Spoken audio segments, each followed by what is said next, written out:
45세의 카카는 축구의 황금 소년으로 기억된다.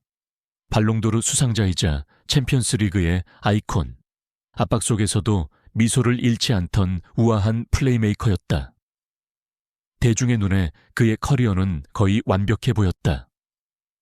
트로피, 신앙, 그리고 어떤 스캔들에도 더럽혀지지 않은 명성.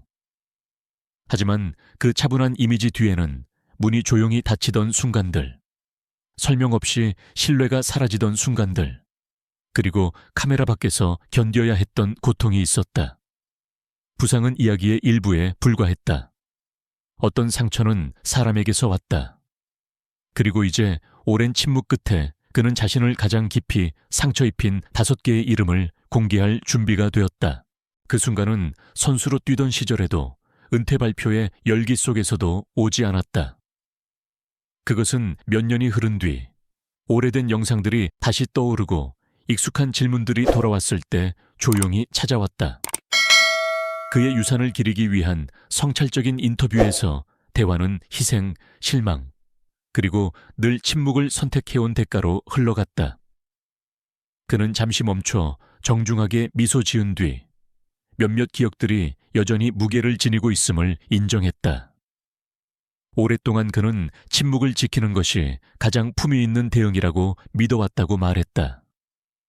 하지만 시간은 관점을 바꾼다.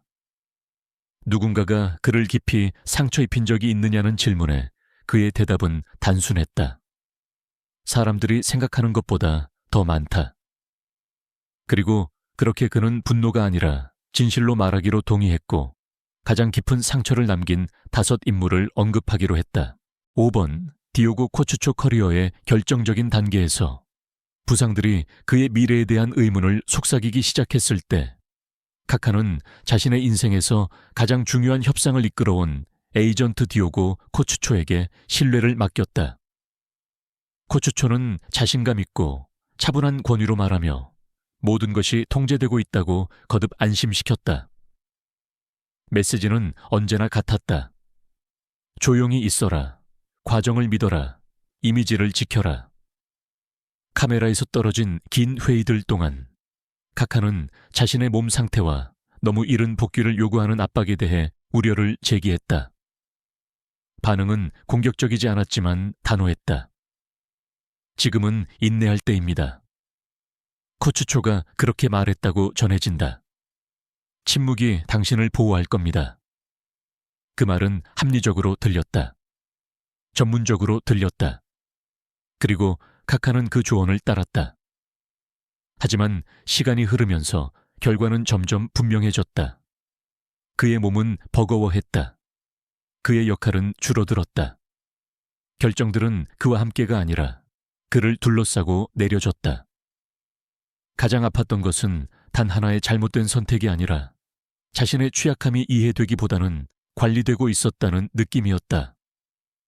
몇 년 뒤 카카는 이것이 성공이 얼마나 외로울 수 있는지를 처음으로 깨달은 순간이었다고 돌아보게 된다. 분노도 아니었다. 증오도 아니었다. 그저 말로 꺼낼 필요조차 없었던 조용한 실망이었다. 이것이 축구에서 침묵이 종종 선수만을 제외한 모두에게 이익이 된다는 첫 번째 교훈이었을까.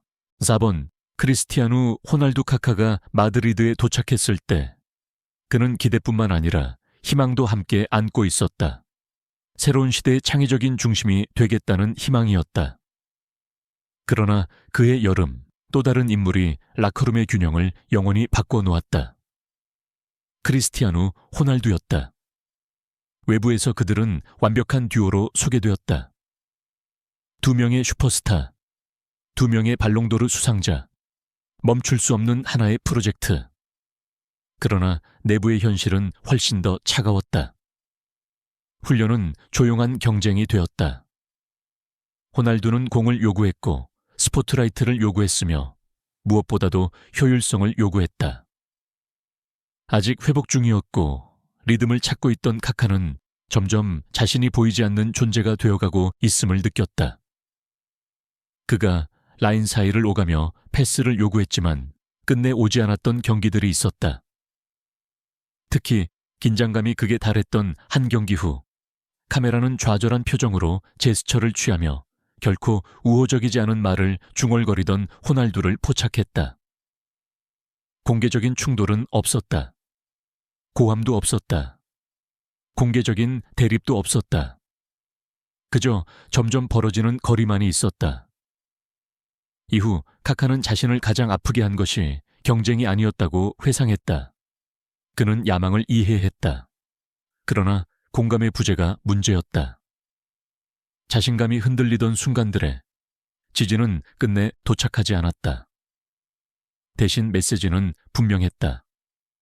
즉시 결과를 내거나 비켜서라는 것이었다. 별들로 구성된 팀에서 빛날 수 있는 태양은 오직 하나뿐이었다.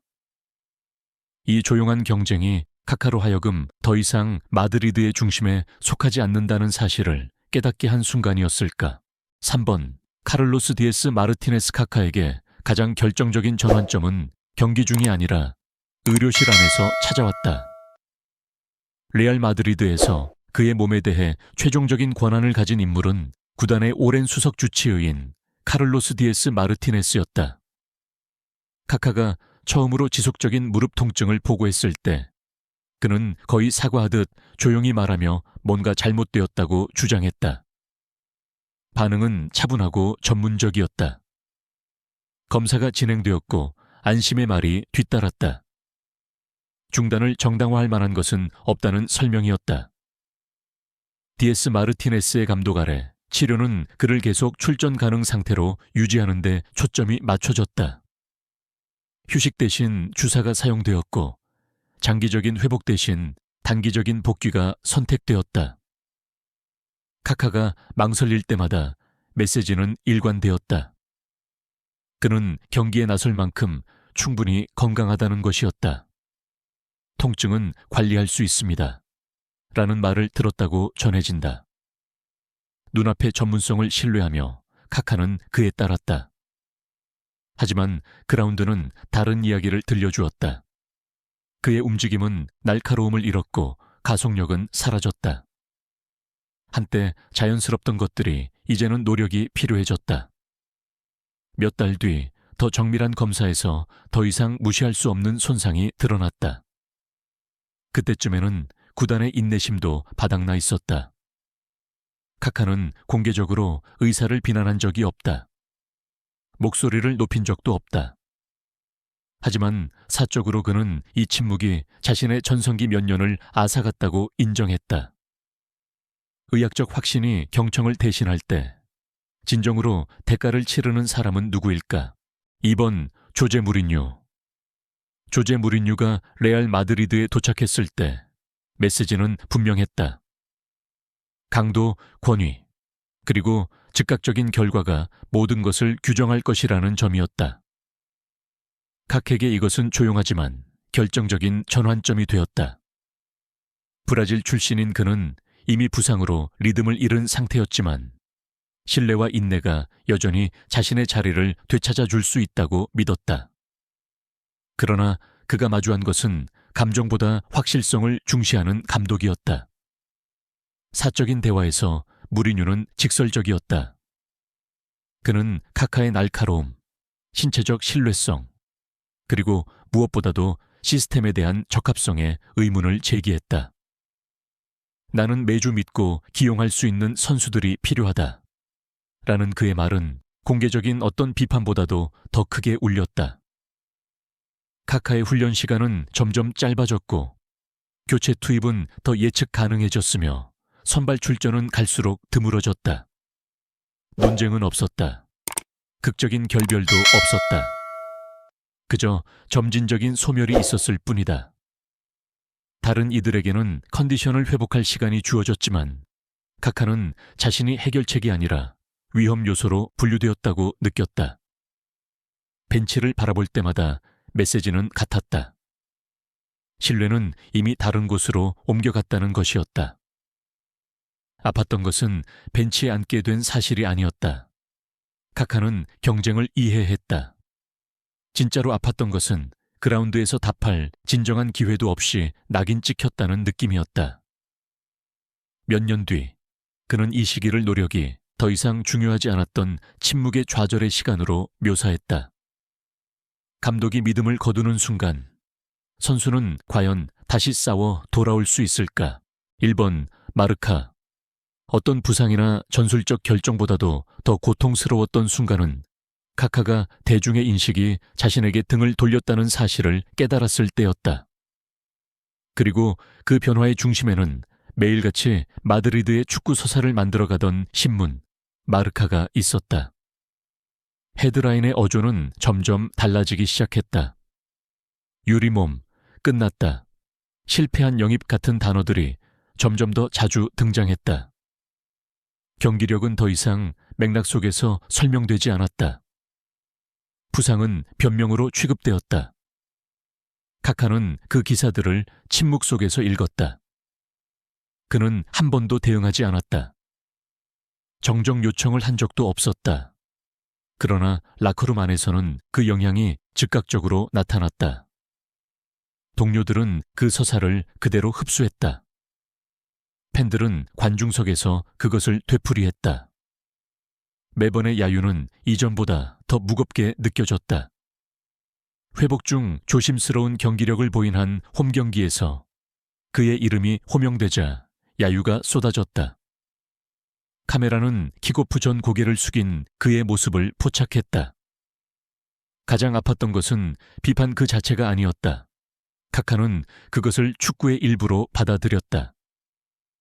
진짜 상처는 판단이 내려지는 방식에 있었다. 인내도 없었다. 과거에 대한 기억도 없었다. 그저 반복되어 진실이 되어버린 판결만이 있었다.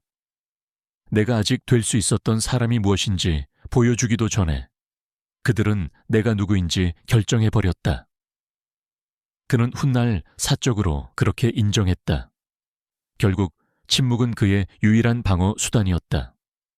그리고 침묵은 또다시 그에게서 모든 것을 앗아갔다. 당신 없이 이야기가 쓰일 때 그 결말을 바꿀 수는 있을까? 카카는 한 번도 복수를 원한 적이 없다. 그는 이 이름들을 분노 속에서 말한 적도 없다. 45세가 된 지금 그의 고백은 비난이 아니라 해방에 관한 것이다. 각각의 이름은 침묵이 유일한 선택처럼 느껴졌던 순간, 그리고 감당해야 했던 가장 무거운 짐을 상징한다. 시간은 원망을 누그러뜨렸지만 기억을 지우지는 못했다. 어쩌면 이것이 대립이 아닌 품위로 쌓아 올린 커리어의 마지막 장일지도 모른다. 그럼에도 하나의 질문은 남는다. 정중한 미소와 말해지지 않은 고통 뒤에는 아직 얼마나 많은 축구의 진실이 숨겨져 있을까?